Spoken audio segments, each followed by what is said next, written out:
wonder, why does God make a way back after mistakes? Great question. Now you are thinking like someone who really wants to grow.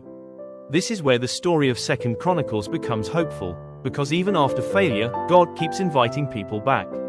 Let's slow down and look carefully. Kings rise and fall, some follow God, others turn away, yet restoration is always offered. This might surprise you, even after serious mistakes, change is still possible. Most people miss this part. The story is not just about failure, it is about returning.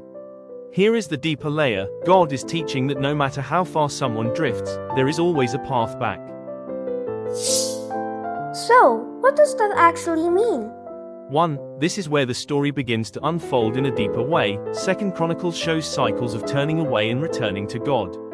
2. Now we start to see what was really happening beneath the surface. People often forgot God during comfort but remembered Him in trouble.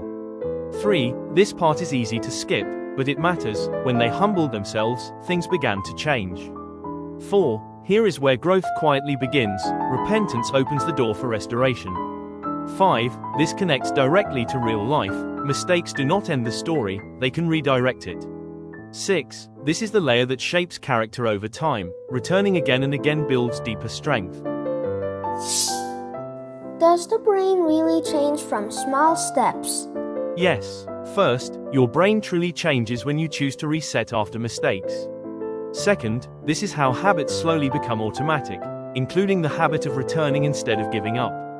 Third, emotions grow stronger the more we rehearse them, including regret, hope, and courage. Then, neural pathways begin firing faster and more efficiently, helping you recover more quickly each time. Next, repeated reactions shape identity without us noticing, turning failure into growth. Finally, what feels small today becomes powerful tomorrow, because recovery is trained step by step. How does this show up in real life? 1. Think about how this shows up in school or work. People often give up after mistakes instead of restarting.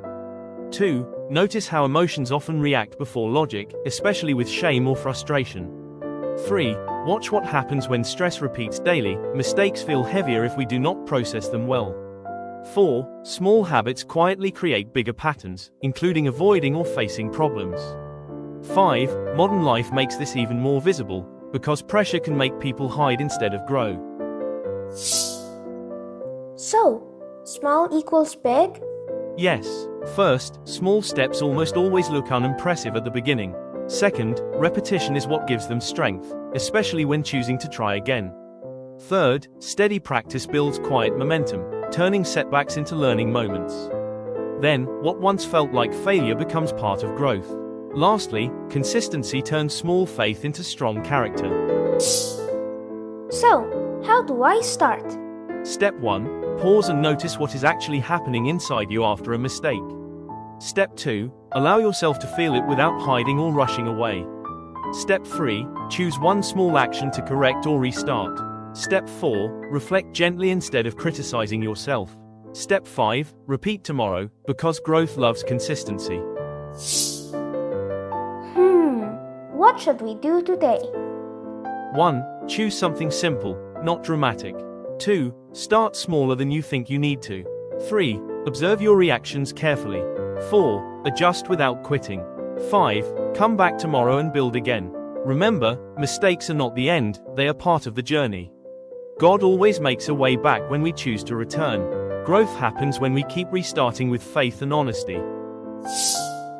If this sparked curiosity, share this video with someone you care about. Learning grows stronger together. See you in the next episode.